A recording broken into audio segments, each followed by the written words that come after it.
Hi everyone, welcome back. You're watching The Money Show on ET. Now, we just had an in-depth discussion on essentially mutual funds versus ULIPs and how has the investment dynamic changed post-budget 2020. Well, turns out it still hasn't, and personal finance experts are still recommending that mutual funds are a better bet.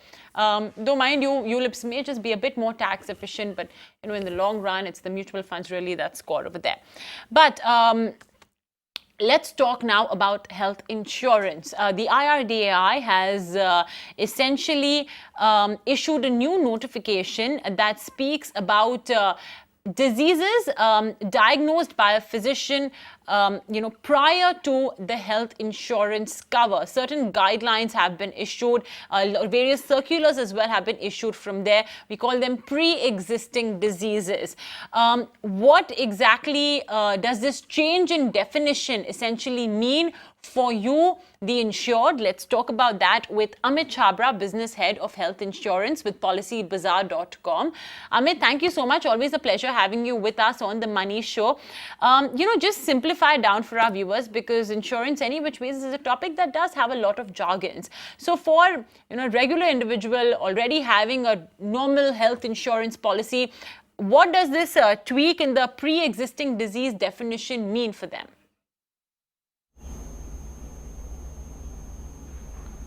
Sure, Mubina. So to start from the basics, see, pre-existing disease is something which you have before you buy a health insurance policy.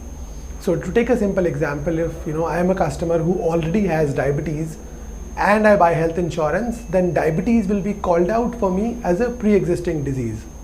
Now, earlier, and I'll cut back to before September, there was a bit of a lack of clarity on what does a pre-existing disease exactly mean. The definition wasn't very clear. So the regulator came out with a guideline which essentially classified PEDs as into two categories. One is if you have a disease before buying the policy. Now it could mean either you've been diagnosed with it, or it could mean that you are already taking some sort of a treatment. It could be a medication, or if you had a surgery or something. That was classified as a PED.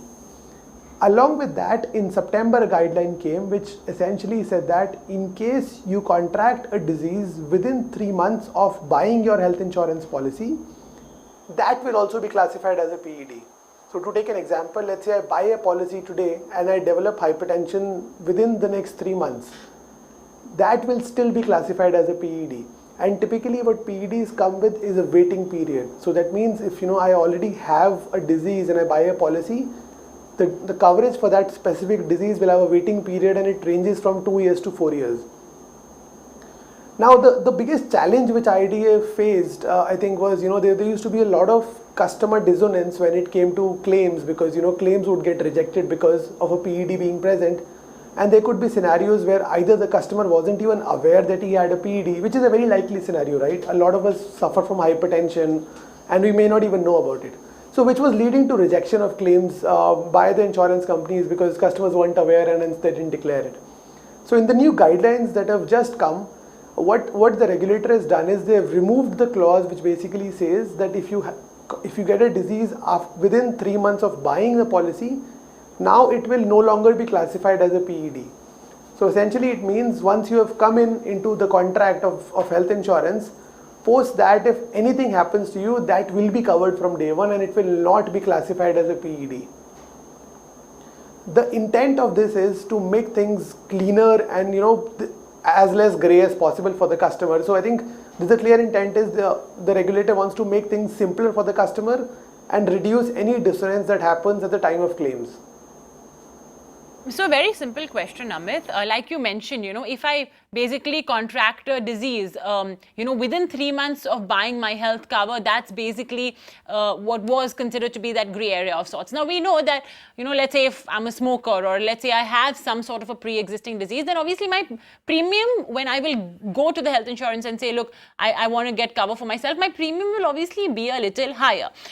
If after getting the cover, I have got a disease, and while at the time of taking the cover, I had no disease, my premium will obviously be comparatively a little lower. But let's say within the next 3 months, I've contracted some disease. Does it mean then that the health insurance company will say, okay, look, you know what, now you've got to pay me a higher premium?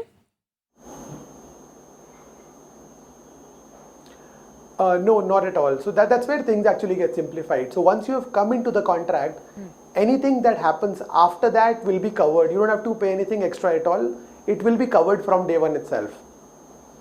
Okay. So see, I'll tell you the underlying premise. It's fairly simple. When you're getting into a health insurance contract, the insurance company will do a certain amount of checks, right? They would ask you to fill a certain form where you have to declare everything that you have already had, be it a surgery, be it an accident, any hospitalization. All of that will be declared there anyways.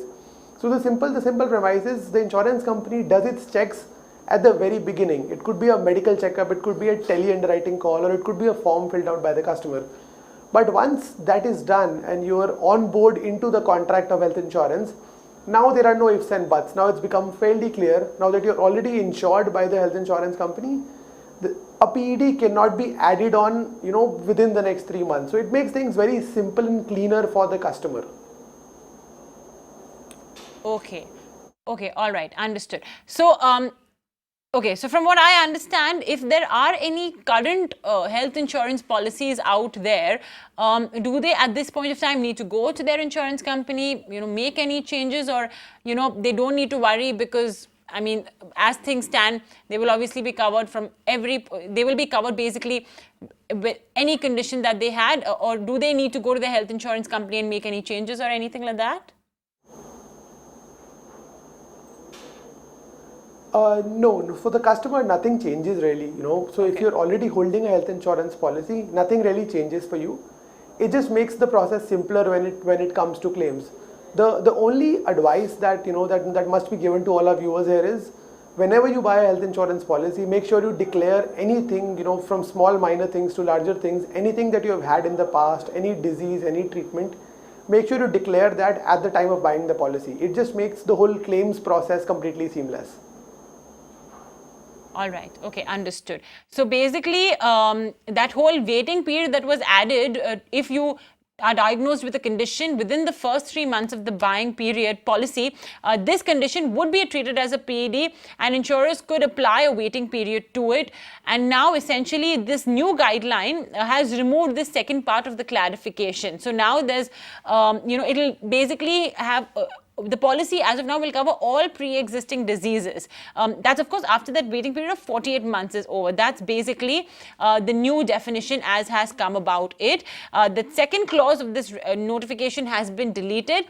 Any pre-existing disease that's diagnosed within 2 years to that effective date of the policy, will essentially, effective date of the policy issued by the insurer, or for which basically medical advice or treatment has been recommended within 48 months prior to the effective date, would be considered as a pre-existing disease. So earlier, Amit, what sort of problems would this essentially create? If you could just sort of still simplify it for your viewers, share it with an example. What sort of problems was it up until now creating for health insurance, for the customers of health insurance companies? Sure. I'll take a simple example. Let's say there's a customer who's suffering from hypertension, which is basically high blood pressure, right? Very, very common in India. Now, let's say I buy a policy today and I don't have hypertension at this point. And say 5 years down the line or 3 years down the line, I get hospitalized because of a sudden spurt in blood pressure or high blood pressure. Now, in that case, what the insurance company would like to know is, when did this high blood pressure condition start? And then, it became a point of, contention, because, it's scientifically very difficult to prove on when the blood pressure thing started for me. Did it start before buying the policy? Did it start within 3 months of buying the policy, or did it start after 3 months? So that became, a contention point, and a lot of the claims which got rejected because of this reason. And customers really felt, the customers really felt bad, because they had paid premium for those 3 years or 5 years, and after that, the insurance company wasn't even paying the claim. So from that perspective, now it clearly says, it's for the insurance company to know if I have hypertension before buying the policy or not. And once, I have entered into the contract, and there is very clear proof that I didn't have it before buying the health insurance policy. Now post that, the claim cannot be denied. So for the customer, it basically means, I have full peace of mind that, once I'm sure that I didn't have the hypertension case before buying the policy, now my claim will always be honored by the health insurance company.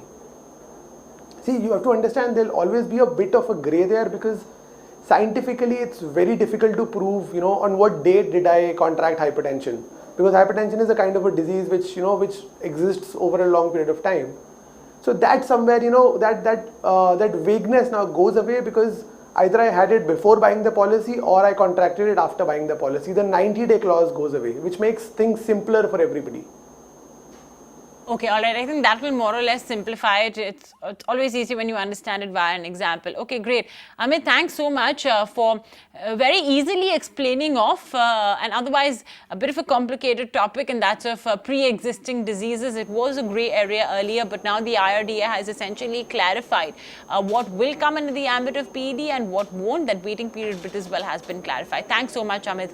A pleasure having you with us on The Money Show. With that, we will take a very short break, but when we come back in our Spend with TMS segment, today we are going to be talking about making, obviously as always, wise spending choices, but more importantly, the mode of payment when you are spending your money. That's extremely crucial and extremely important. One such mode is opting for those buy now, pay later schemes. Sometimes they carry an extremely hefty interest and penalty, and it can have ramifications on your credit score as well. So we'll talk about that when we return.